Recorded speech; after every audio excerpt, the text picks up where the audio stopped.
और वो front line पे खड़े हुए थे होस्ट के साथ। लेकिन ऐसा लग रहा है कि दुबई ने ये समिट सारा इंडिया के लिए करवाया। वहां पर सारी पजीराई, सारी अटेंशन जो है वो इंडिया के प्राइम मिनिस्टर नरेंद्र मोदी को दी जा रही है। हमारे वजीर आजम थोड़े बुझे बुझे नजर आए, जबकि नरेंद्र मोदी तो फ्रंट पे छक्के खेल रहे थे, बल्कि इटालियन प्राइम मिनिस्टर तो सेल्फियां ले रही थी, तो वो बड़ा इस वक्त इंटरनेट पे सेंसेशन बनी।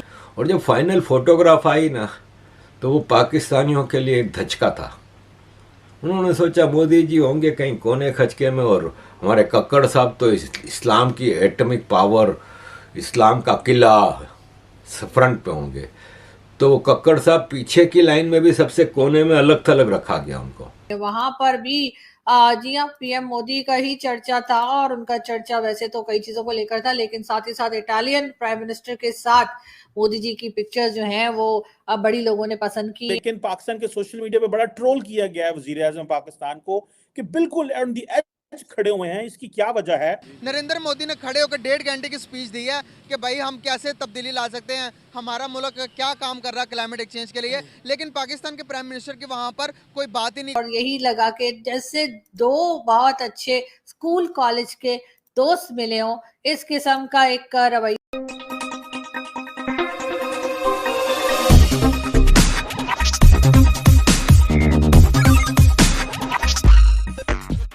हेलो दोस्तों, हिंदुस्तान की शान में आपका स्वागत है। दोस्तों, संयुक्त राज्य अमीरात की अध्यक्षता में दुबई में विश्व जलवायु सम्मेलन COP 28 की बैठक हुई, जिसमें हमारे प्राइम मिनिस्टर श्री नरेंद्र मोदी ने इसमें हिस्सा लिया।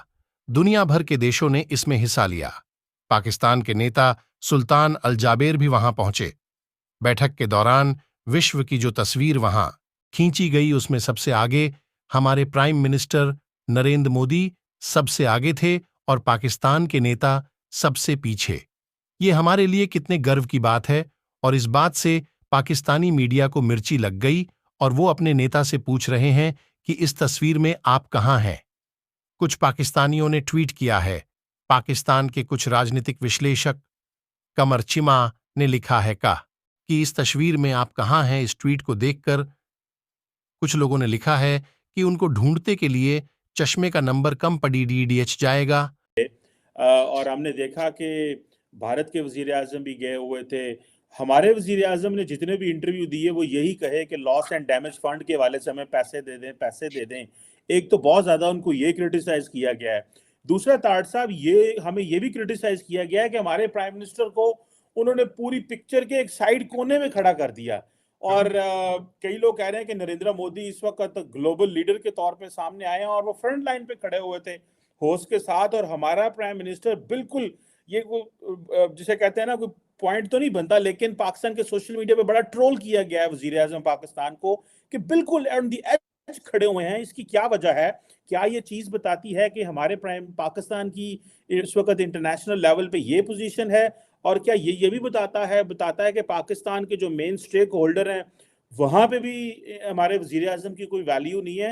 How do you see this climate diplomacy में हमारे वजीर आजम थोड़े बुझे बुझे नजर आए, जबकि नरेंद्र मोदी तो फ्रंट पे छक्के खेल रहे थे, बल्कि इटालियन प्राइम मिनिस्टर तो सेल्फियां ले रही थी, तो वो बड़ा इस वक्त इंटरनेट पे सेंसेशन बनी है। How do you see this particularly हमारे वजीर आजम का सिर्फ फंड की बात करना, पैसों की बात करना और कोई इनिशिएटिव ना देना, इसको कैसे देखते हैं आप?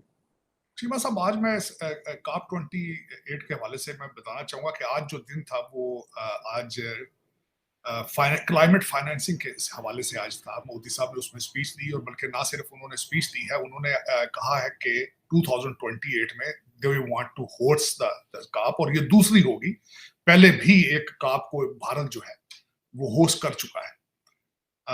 लेकिन उसमें चीमा साहब, मोदी साहब के साथ काकड़ साहब का कंपैरिजन बनते नहीं। वो दुनिया की 5th लार्जेस्ट इकोनॉमी है, और काकड़ साहब मुझे इस तरह लग रहा है कि वहां जर्सियां स्वेटर लेने गए थे तो उन्हें पता चला कि यहाँ पे कॉन्फ्रेंस हो रही, तो उन्होंने कहा पायन तुसी भी मिल जाओ किसी मुझे हो सकता है ਤੁਹਾਨੂੰ ਵੇਖ के कोई पैसे दे दे शायद। तो मैं बल्कि यहाँ पे ये क्वेश्चन करना चाहूंगा कि मैं इस COP 28 के हवाले से जब देख रहा था, तो मेरा कंसर्न है इस चीज का कि मैंने जब चेक किया कि यहाँ पे जो पवेलियन बनाना है वहां पे बूथ लगाने का खर्चा $2 लाख। और जब मैंने उस खबर को पढ़ा, यहाँ पे कनाडा में सेचुआन उनका जो सूबा है, वहां आज एक बहुत बड़ा बहुत बड़ा आज इशू बन गया है कि उन्होंने अपना पवेलियन लगाया 7,65,000 के खर्चे से और उथे झगड़े हो रहे हैं। लेकिन हमारा कोई पूछने वाला है? ना सिर्फ हमारे वजीर आजम साहब वहां पे तशरीफ ले गए, इनके साथ वजीर खारजा भी ले गए तशरीफ, और ये बड़े बड़े महंगे होटलों के बिल। क्या ये पाकिस्तान में कोई किसी को पूछने वाला नहीं है कि ये क्या हो रहा है? दुनिया मर रही है, 42% हमारी इन्फ्लेशन, महंगाई है, और ये क्या है? और कहते हैं जी हमारा 1% मिशन है। बंदे खोते हैं तो फिर रहे थे, मिशन कितों होनी? पेट्रोल तो लेगी को नहीं सकता। सिर्फ लाहौर इस्लाम और कराची में जो रूलिंग एलीट है, ब्रिटिश एजेंट है, सिर्फ वो तो तेल अफोर्ड कर सकते, बाकी सारी दुनिया तो साइकिल पर। मिशन किस चीज का होना है फिर? आपके तो धुंध भी आती है तो वो उधर इंडियन पंजाब से वो आग लगाते हैं तो आ जाती है धुंध, तो आप तो बिल्कुल साफ सुथरा पवित्र है। आपके तो पोल्यूशन का तो आपके है ही कोई नहीं ना, तो कोई चीज मैन्युफैक्चर हो रही है पाकिस्तान के अंदर जिससे आप पोल्यूशन हो। कोई फैक्ट्री तो चल नहीं रही। हाँ, इट्टा के भट्टिया नाल बाकी हो सकती पोल्यूशन हो रही हो, क्योंकि मलक रियाज साहब ने बैरिया टाउन जो सिर्फ प्लाटा नहीं तो कम है पाकिस्तान च। और कौन सी चीज मैन्युफैक्चर हो रही जिससे आप पोल्यूट करें चीजों को? लेकिन इसमें चीमा साहब मैं हैरान हूं, 70,000 लोगों की ये जो कहते हैं जी ये COP 28 की है हमने, 119 मुल्क इसमें पार्टिसिपेट कर रहे हैं, 140 लीडर आए हैं, 70,000 लोगों का उसमें कंट्रीब्यूट कर रहे हैं, उसमें हिस्सा ले रहे हैं। लेकिन उसमें मुझे समझ नहीं है कि कितने लोग प्राइवेट जहाजों पर आए हैं। ये किस किस्म का ये क्लाइमेट है? और दूसरा मैं जो बिल्कुल एक आज खासकर मैं बिल्कुल पाकिस्तान को जो चीज सूट करती है, और इसमें इन्होंने कुछ भी नहीं किया, करना भी कोई नहीं, क्योंकि उसकी वजह है कि हम सीरियस ही नहीं है पाकिस्तान के हवाले से। वो क्यों? आज जब मैंने बात की है क्लाइमेट फाइनेंसिंग की, उन्होंने वहां पे एक प्रोग्राम आज इंट्रोड्यूस कराया जिसको कहते हैं debt for nature swap. Debt for nature swap आज ये प्रोग्राम इंट्रोड्यूस कराया कि हम आपके कर्जे को रीस्केड्यूल कर देंगे। वर्ल्ड बैंक या एशियन डेवलपमेंट बैंक उसको रीस्केड्यूल कर देगा अगर आप इन्वायरमेंट की तरफ मूव करें।